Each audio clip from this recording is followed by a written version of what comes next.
You wake up one morning to find that every decision you make, what to eat, what to wear, even what to think, has already been decided for you, not by force, not by coercion, but by something far more insidious, an invisible script written long before you were born, playing out in the quiet corners of your mind.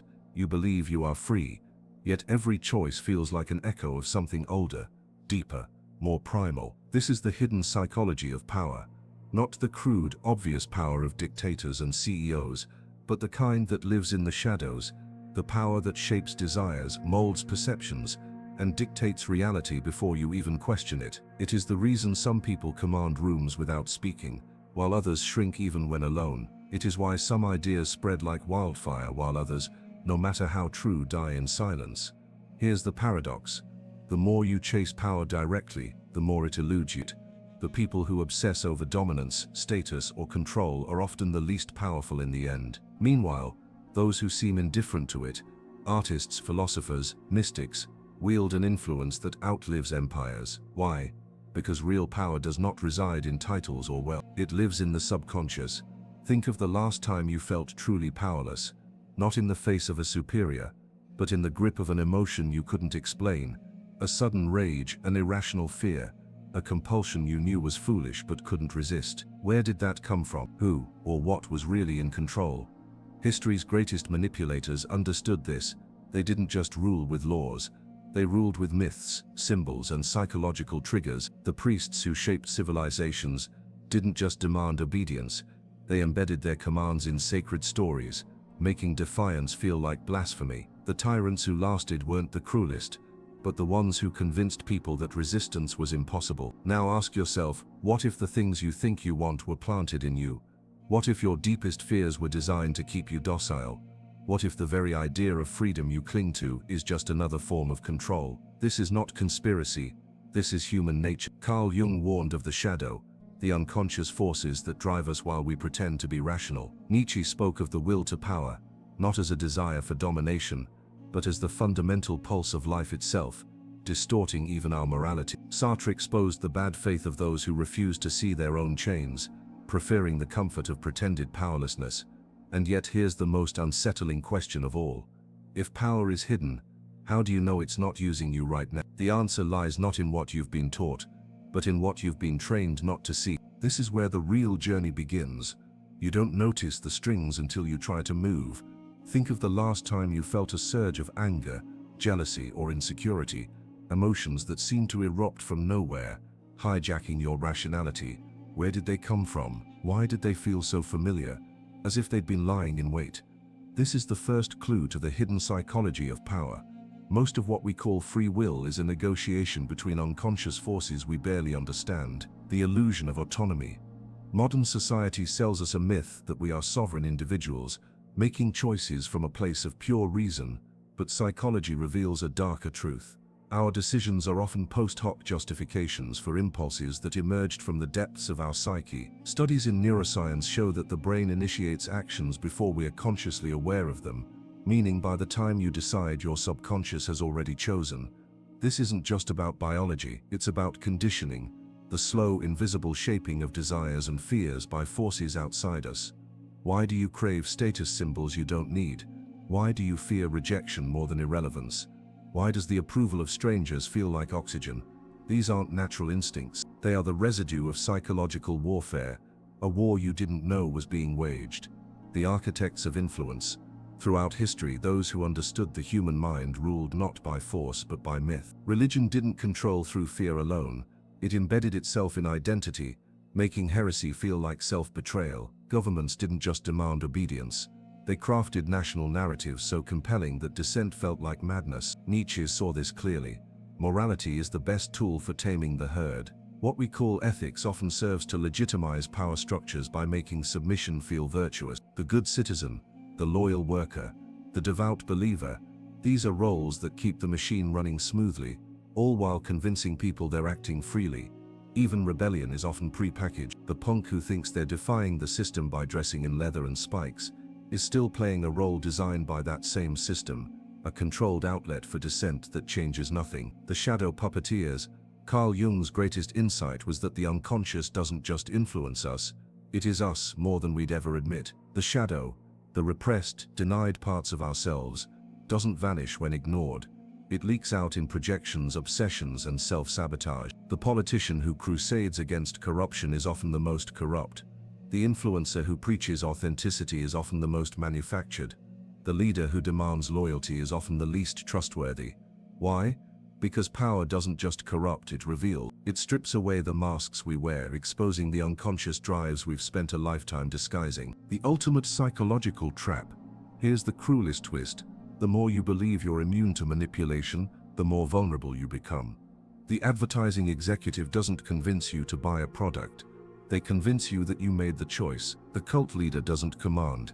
They make you feel like you've discovered the truth on your own. The most effective propaganda isn't recognized as propaganda at all. It's mistaken for common sense. This is why Schopenhauer said, "Man can do what he wills, but he cannot will what he wills." You may choose your actions, but who chooses your desires? And if the answer is not you, then who or what does? You are being sculpted, and you don't feel the knife. Every day, in ways too subtle to notice, the architecture of your mind is being reshaped, not by some grand conspiracy, but by something far more pervasive, the slow drip of cultural hypnosis. Consider this.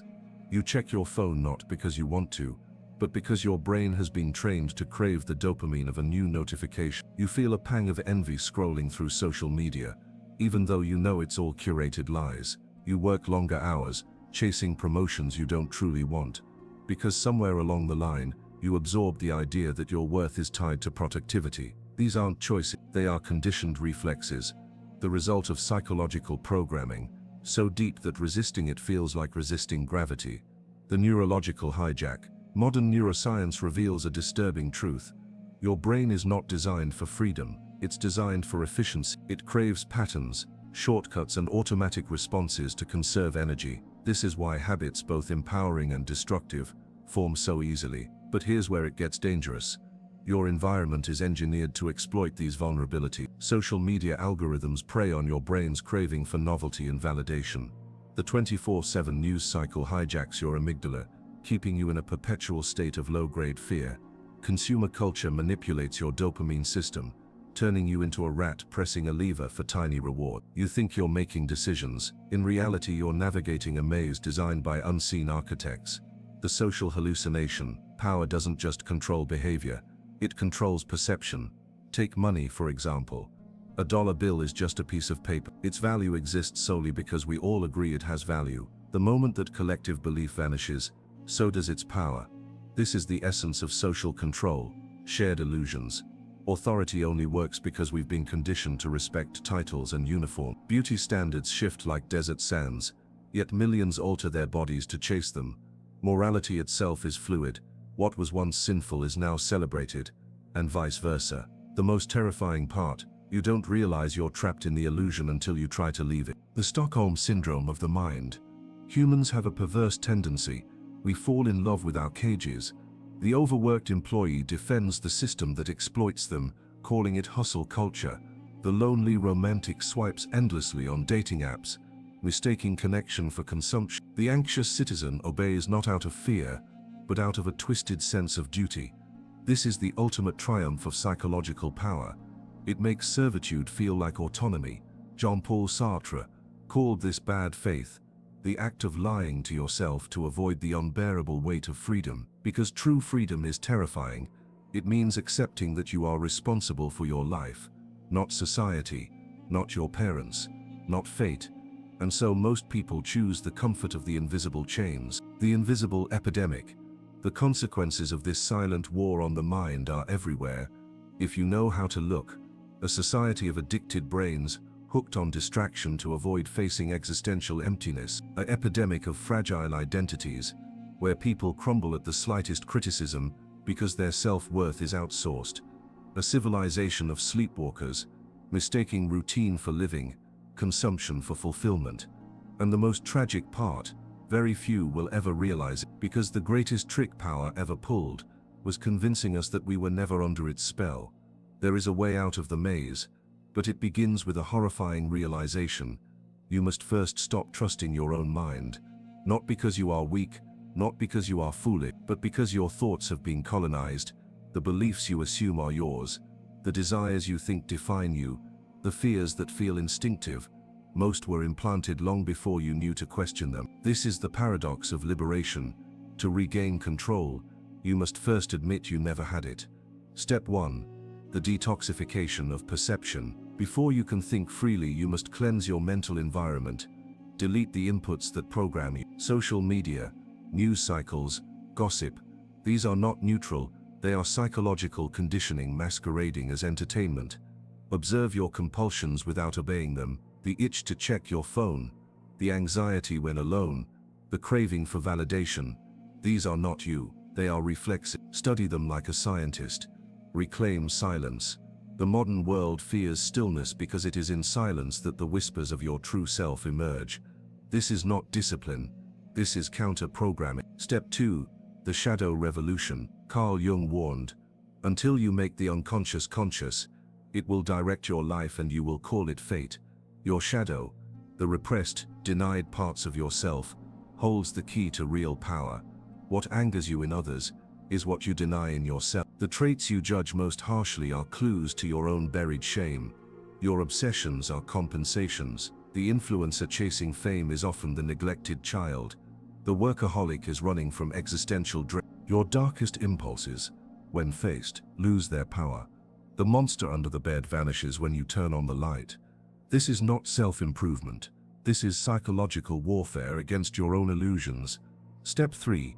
The reclamation of language. Words are spells. The ones you use shape your reality. Stop saying "I can't." The language of powerlessness is a self-fulfilling prophecy. Stop calling distractions guilty pleasures. There is no guilt in pleasure, only in avoidance. Stop describing yourself as busy. Busy is the anthem of the enslaved mind. Nietzsche understood this. All great things must first wear terrifying masks to inscribe themselves on the hearts of humanity. The words you choose are the masks your thoughts wear. Step 4. The death of the performed self. You wear masks for every audience. The professional, the dutiful child, the agreeable friend, but beneath them all lies the unlived life. The version of you that never got permission to exist. Who would you be if no one was watching? What would you stop pretending to enjoy? What would you dare if failure was irrelevant? This is not about rebellion for its own sake. This is about the unbearable cost of living a life that isn't yours. Step 5. The cultivation of unshakable stillness. Power does not come from control. It comes from the ability to not be controlled. Practice the art of non-reaction. When insulted, pause. When provoked, breathe. Between stimulus and response, there is a space, and in that space lies your freedom. Develop indifference to manipulation. The advertiser, the politician, the emotional blackmailer, they all rely on your predictable reactions. Become unpredictable. Withdraw your attention. Attention is the currency of power. What you ignore, you disarm. This is not passivity. This is strategic invulnerability. The final realization. Breaking free is not a one-time act. It is a daily revolt. You will slip back into old patterns, notice and return. You will feel the pull of conformity, resist and recenter. You will doubt yourself, doubt the doubt, because the truth is this: you were never powerless, you were just convinced you were. You were never meant to wake up. The system, not some shadowy cabal, but the entire machinery of civilization, thrives when you remain just conscious enough to obey, but never enough to question. It needs you productive, distracted, and perpetually hungry. It needs you to believe that if you work harder, consume smarter, and optimize yourself relentlessly, you will finally be free. But here is the truth that will shatter the illusion. Power is not something you take. It's something you stop giving away. The myth of external authority. From childhood, you were taught to outsource your sovereignty. Listen to your teachers. Follow the rules. Trust the expert. But Nietzsche's warning echoes through the ages. Madness is rare in individuals, but in groups it is the rule. The emperor has no clothes. The institutions you were raised to respect, education, media, government, are not guardians of truth. They are self-perpetuating systems that survive by convincing you of their necessity. The moment you stop asking for permission is the moment you become dangerous. The illusion of separateness. You've been conditioned to see yourself as an isolated fragment, A lone mind trapped in a bag of skin competing with 7 billion others for scraps of validation and resources. This is the grand deception. Your sense of separation is the root of all your suffering, the anxiety of not being enough, the exhaustion of constant comparison, the loneliness of believing no one truly understands you. These are not personal failures. They are symptoms of a fractured worldview. The mystics, the philosophers, the rebels, they all realized the same truth. There is no other. The boundary between you and the world is a mental construct. The power you seek outside has been inside you all along. You just couldn't recognize it through the fog of conditioning. The death of the ego is the birth of real power. Your ego, the voice that whispers, "I am separate, I am special, I must protect myself," is not your friend. It is your jailer. It turns every interaction into a calculation. It interprets disagreement as threat. It mistakes possessions for identity. But when you stop identifying with it, when you see it as just another program running in the background, something extraordinary happens. You become ungovernable, not because you fight the system, because you transcend its definitions entirely. Success and failure become weather patterns. They pass through you, but they are not you. Praise and criticism become echoes. They hold weight only if you lend them yours. Fear loses its grip, because the you it threatened was always a mirage. This is what the ancient traditions called enlightenment, not some blissed-out state of permanent happiness, but the ruthless clarity of seeing through the game.